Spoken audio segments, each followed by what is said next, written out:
This is a reproduction of the Muscatine Journal newspaper from 1985. It featured a story of Xi Jinping's visit to the US state of Iowa.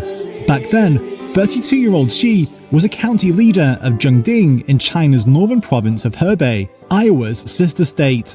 This was Xi's first trip to the United States, during which he led a 5-person agricultural delegation to look into farm technology in Muscatine, Iowa. The trip helped him get acquainted with the United States and fostered friendships with the American people.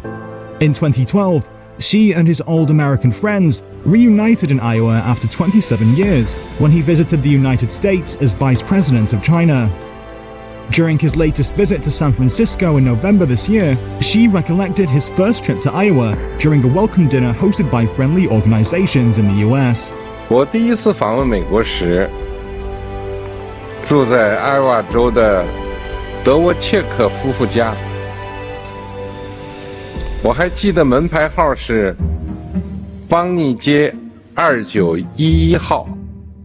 This is the bedroom that Xi had slept in during his visit to Muscatine in 1985.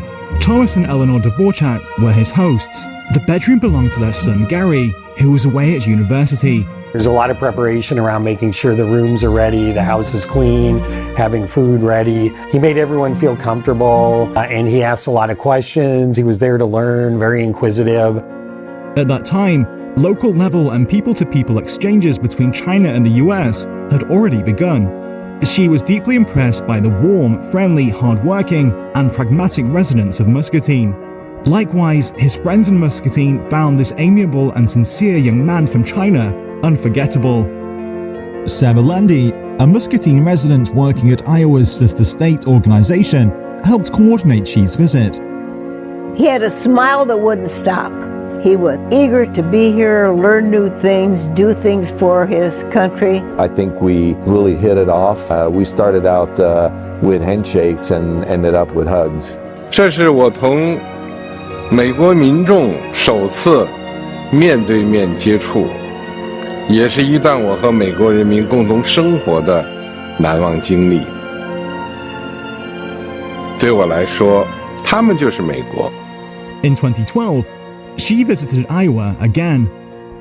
There, he reunited with some old friends he made during his US trip 27 years ago.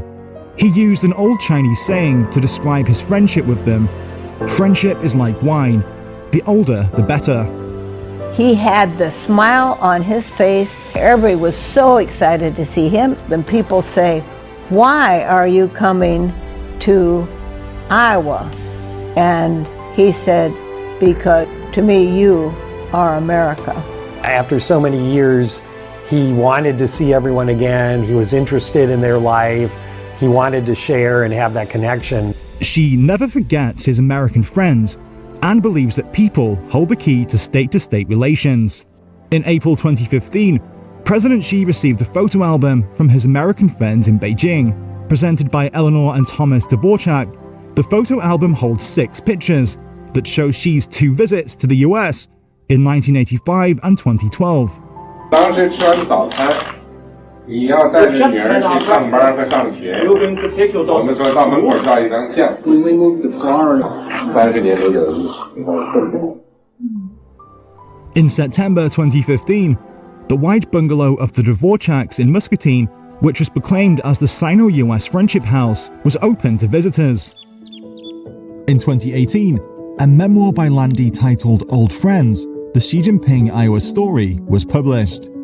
President Xi I think, broke the ice for the connections and the understanding and the people part of that. I think it was something historic and notable. When people connect, they have an understanding and they develop a friendship and they appreciate both.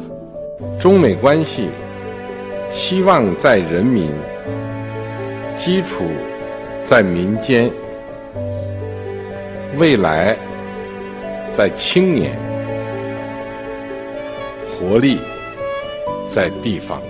One of the things I found most encouraging about President Xi's visit this past week was his emphasis on the importance of people-to-people exchanges and connections. That win-win benefits, mutual cooperation is the foundation of U.S.-China relations. Now it's up to the rest of us to implement that vision, and we do it through people-to-people cooperation and exchanges at all levels, from governmental levels to individuals in business and economics to science and technology to culture. And when the world sees that, they will recognize that the vision of San Francisco is the future. Today, China and the United States have formed 284 pairs of sister provinces, states, and sister cities. Over 5 million journeys were made between the two countries every year at peak time. Looking ahead, the two countries will roll out more measures to facilitate travels and promote people-to-people exchanges in a bid to write new stories of friendship in the new era. 我相信中美关系的大门一旦打开，就不会再被关上。两国人民友好事业一经开启，就不会半途而废。人民友谊之树已经长大，一定能够历经风雨。